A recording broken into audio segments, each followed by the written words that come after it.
The text message arrived at 3:47 p.m. on a Tuesday. Family group chat. 17 members. My mother's announcement. Family dinner this Saturday at 6 p.m. Everyone please come. We have exciting news about Jessica's promotion. Jessica. My older sister. The golden child. The one who did everything right. I stared at my phone in the back of an Uber heading to a board meeting. My assistant had scheduled it weeks ago. Couldn't miss it. I typed back, can't make it. Work commitment. The responses came immediately. Jessica, of course you can't. What could possibly be more important than family? Mom, Sarah, this is Jessica's big moment. Surely your little job can wait. My brother Derek, I'm rearranging my entire schedule. You can't do the same. Dad, very disappointed in you, Sarah. I put my phone in my bag. I'd learned years ago that explaining was pointless. They'd made up their minds about me a long time ago. The Saturday dinner happened without me. I spent that evening reviewing Q3 projections with my CFO. LifeBridge Systems was about to close our Series D funding round.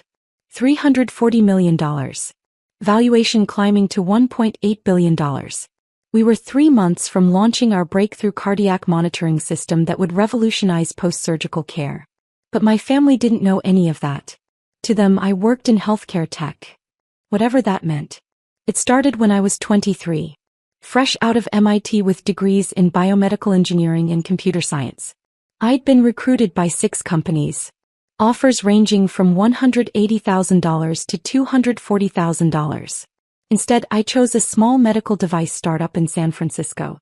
Salary, $75,000. Equity, 2%. My family was horrified. You're throwing away your education, Dad said at Sunday dinner. He was a regional sales manager for a pharmaceutical company. Made $140,000 a year. Thought, respectable. Safe.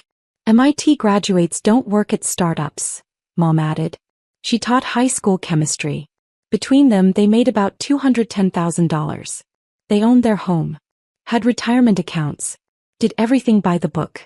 Jessica had graduated from Penn State 2 years earlier with a business degree. She'd landed a job as an associate product manager at a mid-sized medical supply distributor. Started at $68,000. By the time I graduated, she was making $82,000 as a senior associate. Your sister has benefits, Mom reminded me constantly. Health insurance, 401k matching, paid time off. What do you have?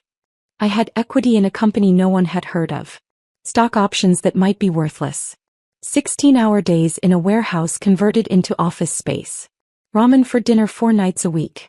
But I believed in what we were building. Dr. Chen, our founder, had lost his wife to a postoperative complication that should have been detected earlier. He'd spent 8 years developing a wireless monitoring system that could predict cardiac events before they became critical. The technology was brilliant. The execution was chaotic. But we were onto something real. 3 years later, that startup was acquired by a larger medical device company for $180 million. My 2% became $3.6 million after taxes. I was 26 years old. I didn't tell my family about the acquisition. They knew I'd changed jobs, but assumed it was just another lateral move in my unstable career path. Jessica had just been promoted to product manager. Salary, $95,000. Mom threw her a party. Invited 37 relatives. I used my acquisition money to start LifeBridge Systems with 2 former colleagues. We'd identified a massive gap in remote patient monitoring. Hospitals were losing patients to preventable complications because continuous monitoring ended when patients went home. We built an AI-powered system that could detect subtle changes in cardiac rhythm, blood pressure, and oxygen levels. Our algorithms could predict heart attacks, strokes, and pulmonary embolisms an average of 47 hours before traditional symptoms appeared. We started in my apartment. 3 founders, sleeping 4 hours a night, living on pizza and ambition. 2 years later we had FDA approval for our first device. 4 years later we had contracts with 147 hospitals across 18 states. 6 years later we had 412 employees, $180 million in annual revenue, and venture capital firms fighting to invest in our Series D round. But at family dinners when someone asked what I did, I said, I work in healthcare tech. And my family nodded politely and changed the subject to something more interesting. Like Derek's new title as operations manager at a logistics company. Or Jessica's latest achievement, senior product manager. Salary, $118,000. The dinner I missed turned out to be exactly what I expected. My cousin Rachel sent me photos afterward. Jessica standing in my parents' living room, holding a champagne glass, making an announcement. She'd been promoted to Director of Product Strategy. Salary, $142,000. First time anyone in our immediate family had broken $140,000. We're so proud of you, Mom said in the photo, arm around Jessica's shoulders. Dad raised his glass. To our successful daughter. Derek posted on Instagram, sister crushing it in the corporate world. Some of us are out here making it happen. The caption felt pointed. I liked the post and moved on. 3 weeks later, another family dinner. This time I could attend. Sunday at 5 p.m. I arrived 15 minutes late because a crisis call with our lead investor ran long. We were finalizing terms for the Series D. I'd spent 90 minutes on Zoom negotiating valuation. I walked into my parents' house wearing jeans and a sweater. Jessica was in business casual. Blazer. Pressed pants. She looked like she'd come from the office, even though it was Sunday. Nice of you to show up, she said when I walked into the kitchen. Traffic was bad, I lied. From where? Don't you work from home? I had a meeting. On Sunday. She raised her eyebrows. Must be important. Mom called us to the table. Pot roast. Mashed potatoes. The same meal she'd been making for 23 years. We sat. Dad said grace. We ate. So Sarah, Derek said after 10 minutes of small talk. What exactly do you do? Like day to day? I'd been asked this question 17 times over the years. My answer was always the same. I work on medical monitoring systems. Software and hardware integration. Patient data analysis. That sounds very technical, Mom said in a tone that meant she had no idea what I was talking about and didn't care to learn. It is, I said. Do you manage anyone? Derek asked. I managed 412 employees. I had 7 direct reports, including our CTO, CFO, and VP of Clinical Operations. A few people, I said. A few. Jessica laughed. That's adorable. I manage 15 people now. Full P&L responsibility. $47 million budget. It's intense. That's impressive, I said. And I meant it. Jessica was good at her job. She worked hard. She'd earned her success. What's your budget? Derek asked me. I don't really work with budgets, I said. Which was technically true. I didn't work with budgets. I approved them. Our operating budget for the year was $96 million. So you're more of a technical person, Dad said. Not really management track. Something like that, I said. Jessica sipped her wine. There's nothing wrong with being an individual contributor, Sarah. Not everyone can handle leadership responsibilities. I cut my pot roast and said nothing. How much are you making these days? Derek asked. If you don't mind me asking. I did mind. But the question hung in the air. Enough, I said. She probably makes, what, 90? 100. Jessica guessed. Tech jobs pay well, but without management responsibility, there's a ceiling. I'm comfortable, I said. My salary was $285,000. Plus equity. Plus bonuses. My net worth was approximately $47 million between my acquisition windfall, my LifeBridge equity, and investments. But they didn't ask for details. And I didn't offer them. Well, I'm just proud that someone in this family finally broke into 6 figures, Mom said, beaming at Jessica. Your father and I never managed that, even with both our salaries combined. It's a huge milestone, Dad agreed. Director level at 32. That's exceptional. Jessica smiled. I've worked really hard. It shows, I said quietly. After dinner we moved to the living room. Coffee and pie. Mom brought out photo albums. Pictures of Jessica's college graduation. Her first apartment. Her promotion celebration last month. Do you have any pictures from work, Sarah? Mom asked. What's your office like? It's nice, I said. Pretty standard tech office. Open floor plan? Derek asked. I've heard tech companies do that. Sounds distracting.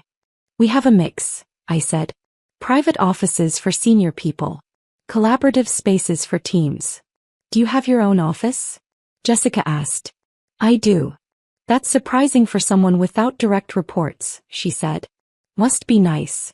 I had a corner office on the 8th floor of our building in downtown San Francisco. Floor-to-ceiling windows. View of the bay. My name on the door. And on the building directory. Sarah Chin, CEO and co-founder. But they didn't ask. And I didn't tell them. The invitation arrived 6 weeks later.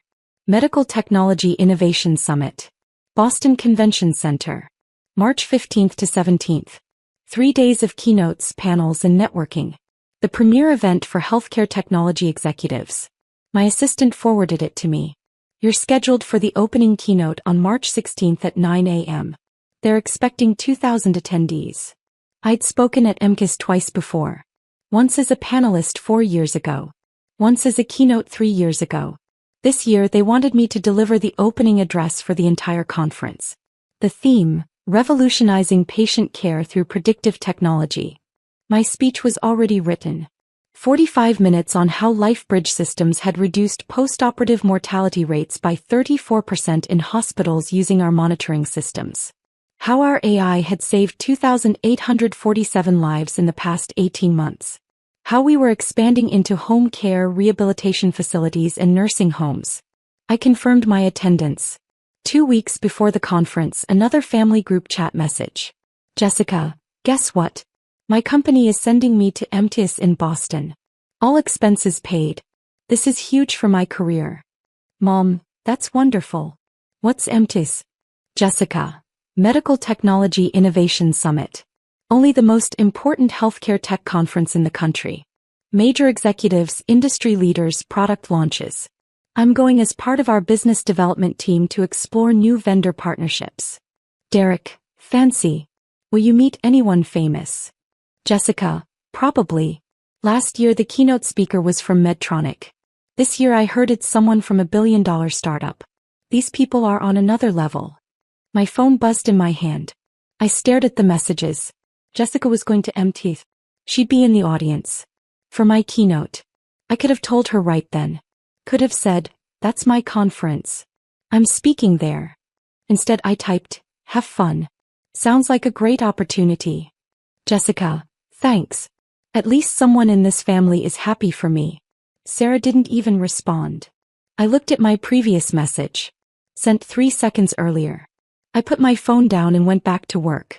March 16th arrived cold and gray. I flew into Boston the night before. Stayed at the conference hotel.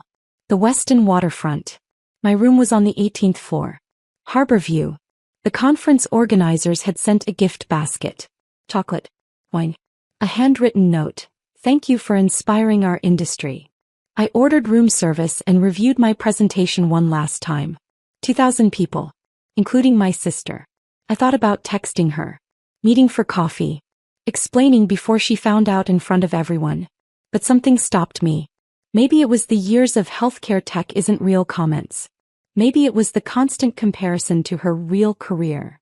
Maybe it was the assumption that I was a mid-level technical worker with no management experience and a salary cap of $100,000.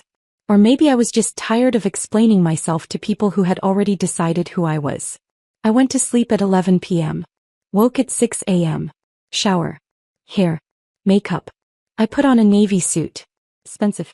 Tailored. The kind you wear when you're about to walk on stage in front of 2,000 people and tell them how your company is changing medicine.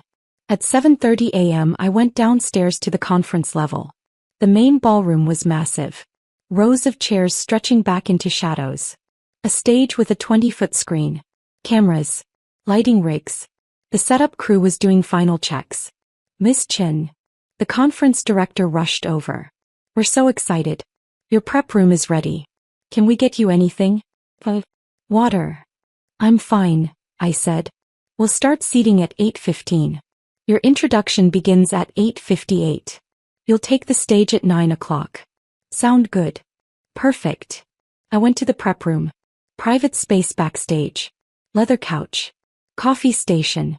A TV monitor showing the ballroom as it filled. At 8:20 people started entering. Hundreds of them. Conference badges hanging from lanyards. Suits and business casual. They took their seats. Chatted. Checked their phones. At 8:35 I saw her. Row 7.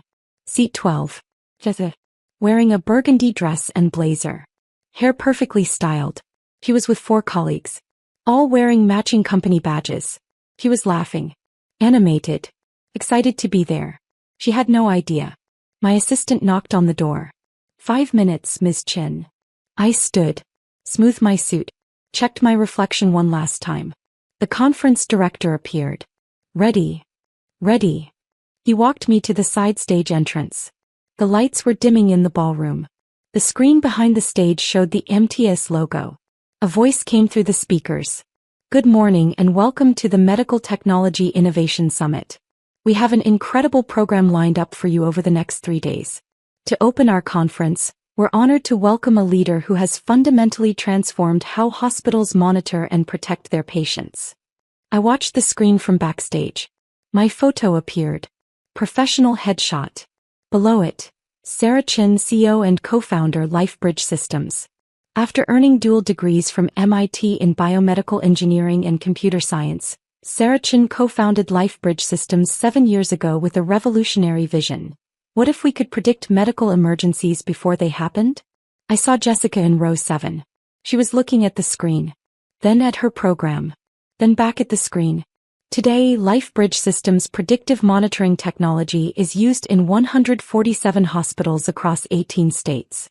Their AI-powered systems have saved an estimated 2,847 lives by detecting cardiac events, strokes and pulmonary complications an average of 47 hours before traditional symptoms appear. Jessica's mouth was open. She turned to the colleague next to her. Pointed at the screen. Pointed at her program. Last month, LifeBridge Systems closed their Series D funding round with a valuation of $1.8 billion. Under Sarah's leadership, the company has grown to over 400 employees and $180 million in annual revenue. She's been named to Forbes 30 Under 30 Fortune's Most Innovative Leaders and the Healthcare Technology Excellence Award. The colleague Jessica was talking to pulled out their phone.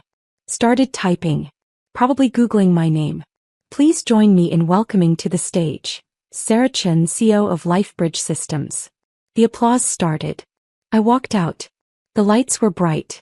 The audience was a mass of faces. The camera flashes made it hard to see individual people. But I could see row 7. Jessica was standing. Everyone was standing. 2,000 people on their feet. Applauding. Jessica's face was white. Absolutely colorless. Her mouth was still open. Her hands were frozen mid-clap. I reached the podium. The applause continued. 30 seconds. 45 seconds. I smiled. Nodded. Raised my hand in a small wave. Finally the room settled. People sat. I looked at row 7. Jessica sat slowly. Mechanically. Like someone had pushed her down. I began my speech. 7 years ago my co-founders and I were sitting in my apartment in San Francisco, eating our 4th pizza of the week, talking about a problem that kept us up at night. I spoke for 43 minutes. I told them about Dr. Chin losing his wife. About the preventable complications that kill 7,000 Americans every year. About the wireless sensors we developed that could detect microchanges in heart rhythm. About the machine learning algorithms that could analyze 10,000 data points per second and identify patterns invisible to human doctors. I showed them data. Graphs. Statistics. Hospitals using LifeBridge Systems saw postoperative mortality drop by 34%. Readmission rates fell by 28%. Patient satisfaction scores increased by 41%. I told them about Maria Rodriguez, a 67-year-old grandmother in Phoenix who'd had routine gallbladder surgery. Our system detected an irregular heartbeat 41 hours before she would have had a massive stroke. The hospital intervened. She went home 3 days later and got to meet her first great-grandchild. I told them about James Patterson, a 54-year-old high school teacher in Michigan who'd had knee replacement surgery. Our system caught a developing pulmonary embolism 38 hours early. Treatment was simple. The alternative would have been fatal. 2,847 stories like that. 2,847 lives. The audience was silent. Listening. I wrapped up my speech with our vision for the future. Expanding into home care, rehabilitation facilities, nursing homes. Bringing this technology to patients everywhere, not just in hospitals. We started LifeBridge Systems because we believed one simple thing. Technology should serve humanity. Data should save lives. And innovation should be measured not in dollars, but in the number of people who get to go home to their families. I paused. Thank you. The applause was immediate. Thunderous. Everyone stood again. I looked at row 7. Jessica was standing. But she wasn't clapping. She was just staring at me. Her colleagues were clapping. Enthusiastically. The woman next to her leaned over and said something. Jessica nodded but didn't respond. The conference director returned to the stage. Thank you, Sarah. We have time for a few questions. Hands shot up across the ballroom. 20 minutes of Q&A. Questions about our technology, our funding, our expansion plans, our partnership strategy. A woman in row 12 stood. Ms. Chen, your company is clearly positioned for significant growth. Are you considering an IPO? We're exploring all options, I said carefully. Our focus right now is on delivering value to patients and healthcare providers. When the time is right for an IPO, we'll make that decision based on what serves our mission best. More questions. More answers. Finally, the conference director wrapped up. Let's give Sarah Chen one more round of applause. They stood again. I waved, smiled, walked off stage. Backstage, the conference director was beaming. That was incredible. Absolutely incredible. We're already getting tweets about it. You're trending on healthcare tech Twitter. Glad it went well, I said. The networking reception is at 11. We'd love to have you there. And we're doing press interviews at 2 if you're available. I'll be at both, I said. My assistant appeared with my phone. 17 messages. 3 from my CFO about the press coverage. 2 from our VP of Communications about interview requests. 5 from investors and board members congratulating me. And 7 from my family group chat. I opened the group chat. Derek, Sarah? Derek, you're the CEO of $1 billion company? Mom, Sarah, is this true? Are you really the person who just spoke? Dad, we had no idea. Derek, Jessica just sent me a video. That's definitely you on stage. Mom, why didn't you tell us? Derek, this is insane. You've been sitting at our dinners letting us talk about our jobs like, wow. There were no messages from Jessica. I put my phone away. The networking reception was in the main exhibition hall. Hundreds of people. Vendor booths. Cocktail tables. I was immediately surrounded by executives, investors, and journalists. Ms. Chen, I'm from MedTech Daily. Could we get 5 minutes? Sarah, we'd love to discuss a potential partnership with our hospital network. I've been following LifeBridge for 2 years. Your presentation was phenomenal. I worked the room, smiled, shook hands, exchanged business cards, had the same conversation 40 times. At 11:47 I saw Jessica. She was standing near the LifeBridge Systems booth. Our marketing team had set up a display. Photos of our technology. Monitors showing our interface. Testimonials from hospital administrators. She was reading one of the testimonials. I walked over. Hi, Jessica. She turned.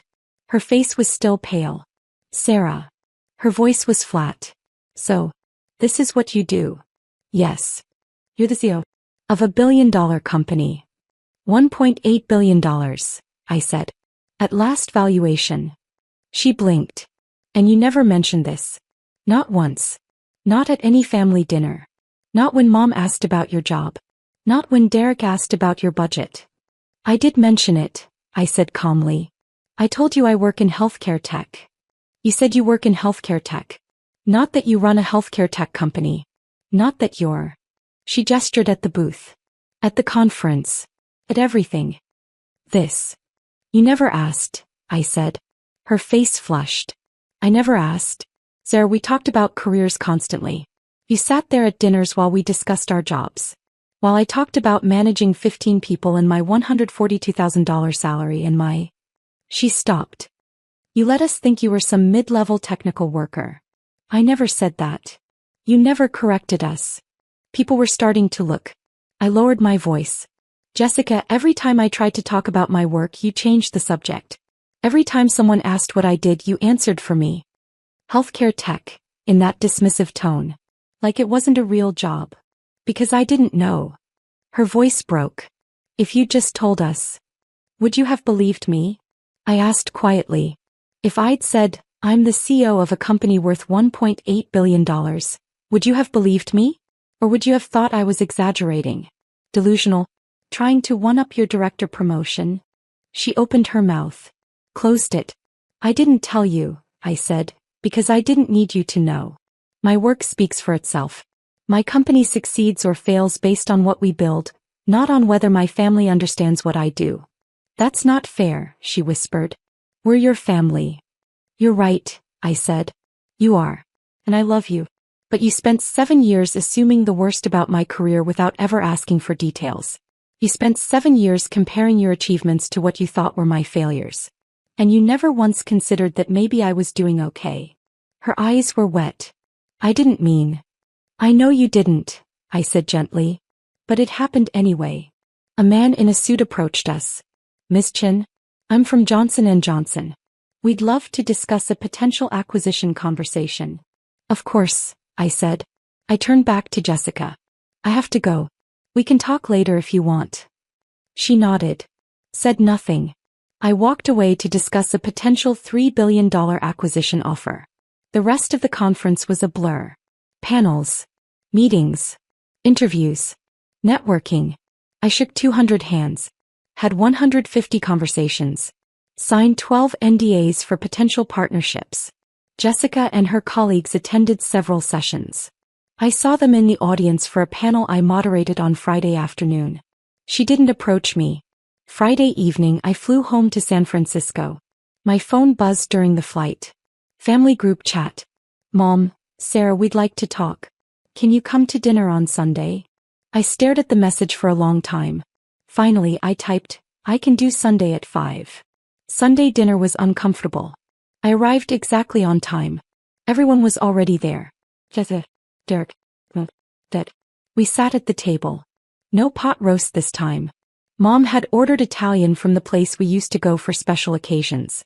So, Dad started. We've all been talking. And we owe you an apology. I said nothing. Mom continued. We had no idea what you'd accomplished.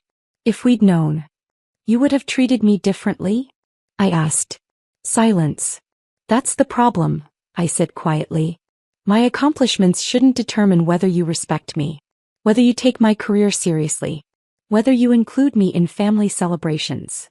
We always included you, Derek protested. You uninvited me from Jessica's promotion dinner, I said. Well, you didn't technically uninvite me. You just scheduled it for a night you knew I couldn't make and then talked about how disappointed you were that I didn't prioritize family. Derek looked away. We didn't understand, Mom said. You were always so vague about work. I was exactly as detailed as you let me be, I said.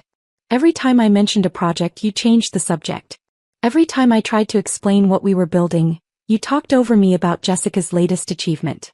I learned to stay quiet because it was easier than fighting for airtime in conversations where no one was listening. Jessica was crying silently. I'm not saying this to hurt you, I continued. I'm saying it because it's true. You decided I was the unsuccessful one. The one who made bad career choices. The one who needed advice about stability and benefits and 401 Burmese chots. And you never questioned that narrative. We were wrong, Dad said. His voice was thick. We were completely wrong. And we're sorry. I took a breath. I appreciate that. Can we start over? Mom asked. Can you tell us about your company? Really tell us. So I did.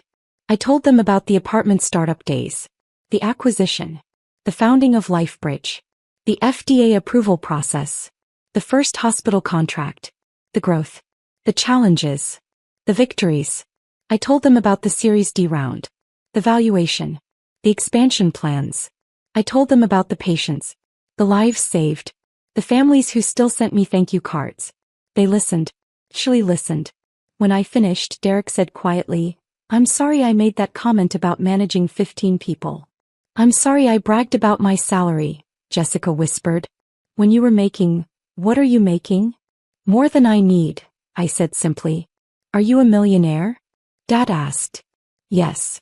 How much of a millionaire? I hesitated. Do the specifics matter? I guess not, he admitted. We ate in silence for a few minutes. Finally, Jessica spoke.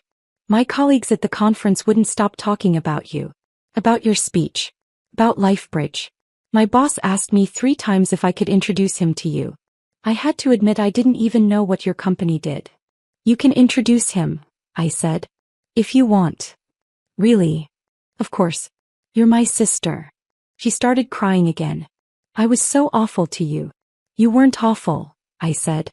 You just didn't know. I should have known. I should have asked. Yeah, I said gently. You should have.